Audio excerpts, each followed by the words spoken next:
Gilmar Mendes, o juiz do Supremo Tribunal Federal do Brasil e que por lá tem também a designação de ministro, é convidado do Jornal 2. Boa noite e bem-vindo. Os documentos encontrados na casa de Anderson Torres, a chamada minuta do golpe, querem dizer o quê? São um indício forte de que gente próxima de Bolsonaro estava a par disto tudo?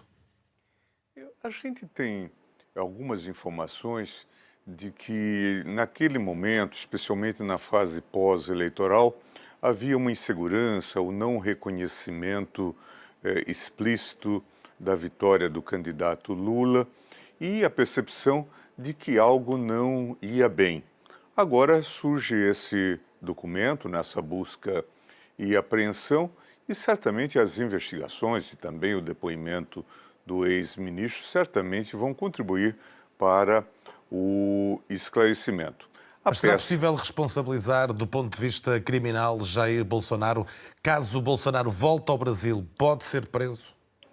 Essa é uma questão que está sendo posta. A Procuradoria-Geral pediu agora, Procuradoria-Geral da República, uma investigação em relação a Bolsonaro, tendo por leitmotiv, tendo por pano de fundo essa questão. Como eu disse, é preciso que as investigações prossigam e que isso seja devidamente esclarecido.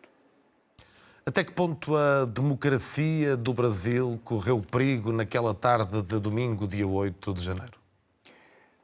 Certamente não houve, de forma muito clara, não se pode dizer, uma tentativa de golpe, não houve quem quisesse assumir o poder. Ocuparam o Supremo Tribunal Federal, ocuparam o Palácio do Planalto e ocuparam parte do Legislativo. Em seguida, as forças policiais atuaram e esses palácios foram esvaziados. Mas, de qualquer forma, causaram um imenso tumulto, como nós estamos a ver e estamos a discutir, inclusive, no exterior, aqui em Portugal, em outros sítios. Isso é extremamente grave. E isso já vinha sendo ensaiado durante todo o mandato do presidente Bolsonaro. Havia aquelas domingueiras, manifestações contra os poderes, fortemente... Foi um mandato antidemocrático?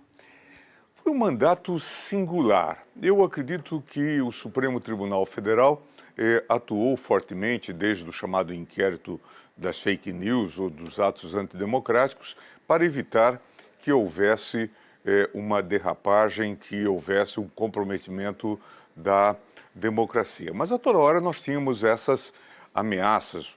Os dois últimos 7 de setembro foram manifestações que colocavam em xeque ou procuravam colocar em xeque a autoridade do Supremo Tribunal Federal. A toda hora vinham ameaças, xingamentos aos magistrados.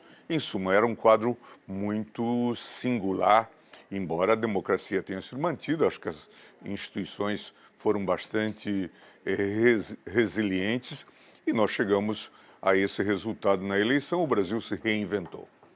Recentemente afirmou que a Operação Lava Jato, mais do que combater a corrupção, essa Operação Lava Jato era sobretudo um projeto político do agora senador Sérgio Moro e do procurador Deltan Dallagnol. Quer explicar melhor aos portugueses esta sua posição?